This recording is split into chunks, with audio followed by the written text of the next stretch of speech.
Guna Mek, nanti tak guna Mek, silakan.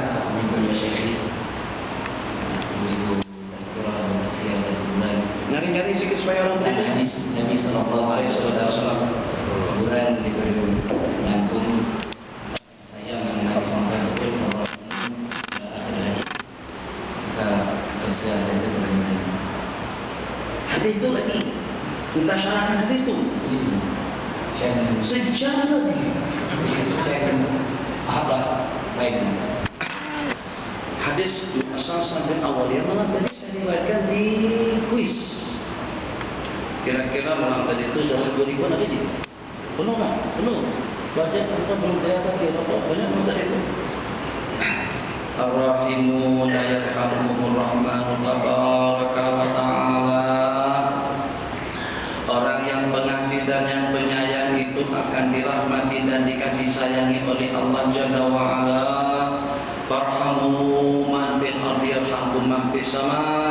Maka rahmatilah, kasianilah semua makhluk-makhluk Allah yang di permukaan bumi agar kamu mendapatkan rahmat daripada yang di langit. Harusnya kamu mendapatkan rahmat daripada Allah Jalla wa Ala.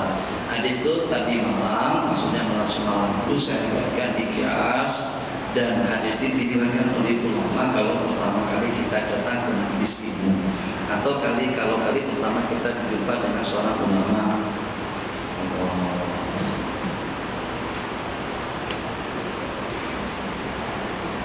Beda.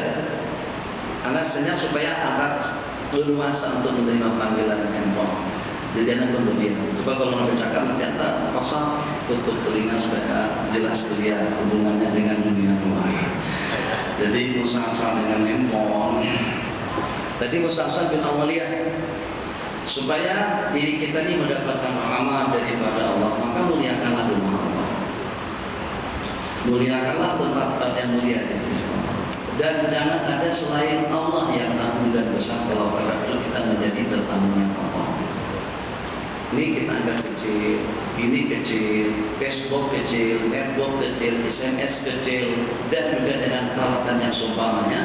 Sebab sepatah kata subhanallah saja menyanjung dan memuji Allah, pahalanya lebih mahal daripada dunia dengan isi-isinya, bukan setakat dengan handphone saja. Supaya jangan sampai handphone itu sudah menjadi besar daripada kemuliaan dan kesucian mulianya, kesucian tempat atau yang kita sebut dengan rumah Allah. Jadi mungkin tak apalah seorang jadi karena saya pertama kali datang kemari supaya senang untuk tidak mengaktifkan handphone, supaya senang dan mudah juga untuk meninggalkan handphone di dalam kereta atau di rumah atau pergi ke masjid tak bawa handphone, supaya mudah kita ikut berkuduan dengan pemain bola sepak. Maji kegemaran Maji nonton apa tuh? Bola sepak kan, takraw kan, gusti kan, bola kan, tinju kan, atau senam aerobik atau renang. Renang irama. Jadi pemain bola sepak saja tidak bawa handphone ke padang. Macam mana padang boleh lebih mulia daripada masjid? Padang, apakah ada sengaja kau beriktikaf di Bukit Jalil? Ada bang? Ada tak? Sengaja kau beriktikaf di Bukit Jalil kerana Allah Ta'ala? Usalli sunnata tahiyyata Bukit Jalil raka'atan lillahi ta'ala.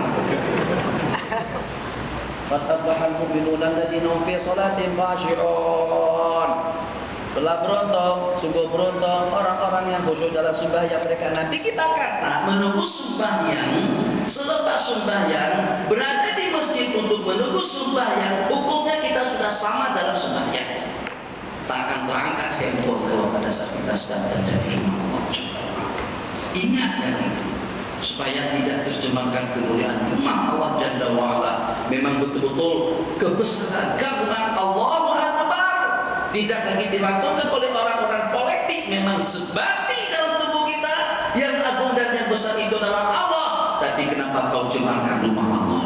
Kenapa pelakon saja, pemain saja, kesebelasan saja, pemain bola sepak tidak membawa handphone mereka ke padang, apalagi kalau sampai mengaktifkannya apalagi kalau sampai dengan kiper, penyerang back dan sebagainya, beris-esan atau juga dengan pemain. Jangan ditendang, jangan bang, jangan macam itu bang. Kami belum siap lagi, tunggu dulu. Kiper kami maju ke depan, ayo kiper kunci belakang. Ada orang berhimpunan macam itu. Yang betul. Pernah nonton bola sepak tak dulu? Pernah kan? Ada tak kipas bawa kipas? Tak ada. Kipas yang tak ada. Memang tak ada. Bagaimana ada boleh mulia dari sini? Kalau macam itu sama juga. Tidak ada etika, tidak ada sembahyang 2 rakaat, tidak ada rahmat, tidak ada malaikat. Di sini tumpuan rahmat dan maghfirah. Subhatikan diri kita dengan rumah Allah Jalla wa'ala. Ingin mulia dunia akhirat, mungkin mulia di dunia karena kita sudah menjadi seorang yang berhormat, Tansri, Datu, Maulana, Syekh, Kiai, Bapak, atau juga dengan julukan seumpamanya. Tapi seperti itu tak mulianya kita di sisi Allah? Belum tentu. Orang yang kita kagumi dan juga orang yang kita muliakan di dunia ternyata mulia juga di sisi Allah. Karena kita tidak tahu. Coba dengan kita saling berpakuan nanti tidak akan tergamak Anda angkat handphone. Tadi kena di hadapan saya, tapi kalau di depan Bapak dan Menteri tidak ada. Berarti Anda sudah panas sinis dengan jemaah ini semuanya. Itu hakikatnya sebenarnya. Kalau kita mengenal hormat kepada orang-orang tua, kita ada di samping kita sini. Kita tidak akan angkat handphone sebagai tanda hormat kita. Kalau Tuan Haji masih ingat, muda-muda orang-orang yang pekat merokok itu kadang-kadang atau muda-muda yang merokok zaman-zaman dahulu, kalau pada saat kita lewat dapat langsung, Tuhan apa kabar Tuhan? Waalaikumsalam, Tuhan sehat.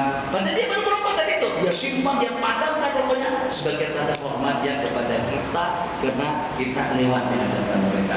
Tak ada lagi akhlak yang semacam. Sebagai tanda hormat antara bersama kita, mudah-mudahan kita itu berkesan untuk kita semuanya dan memudahkan kita untuk meng-off-kan handphone pada waktu kita berada di dalam masjid supaya tidak mencemarkan majlis kita, tidak mencemarkan kebeningan etika dan ibadah kita di rumah Allah Jalla wa'ala. Silakan Bang. Tadi sudah saya jawabkan. Jadi hadis itu saya riwayatkan untuk yang itu saja, usah sambil awaliyah, untuk yang selebihnya nanti harus dipraktikkan dan mudah-mudahan waktu yang panjang. Silakan Pak.